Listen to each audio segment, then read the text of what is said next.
Book of Heaven, Volume 11, December 9th, 1916. Jesus wants to find himself and what he did in the soul. With this intention, the soul must do the hours of the Passion and every action. I was afflicted because of the privations of my sweet Jesus, and if he comes, while I breathe a little bit of life, I am left more afflicted in seeing him more afflicted than I am. He does not want to hear about placating himself because creatures force him and snatch more scourges from him.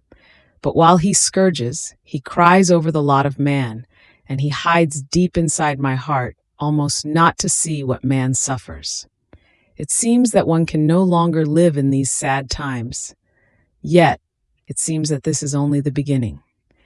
Then, as I was worried about my hard and sad lot of having to be so very often without him, my sweet Jesus came, and throwing one arm around my neck, told me, "My daughter, do not increase my pains by worrying. They are already too many. I do not expect this from you. On the contrary, I want you to make my pains, my prayers, and all of myself your own, in such a way that I may find in you another me. In these times I want great satisfactions, and only one who makes me his own can give them to me. That which the Father found in me, glory, delight, love, satisfactions whole and perfect, and for the good of all, I want to find in these souls, like as many other Jesuses that match me. These intentions you must repeat in each hour of the Passion that you do, in each action, in everything.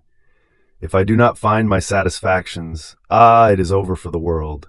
The scourges will pour down in torrents. My daughter, my daughter." And he disappeared.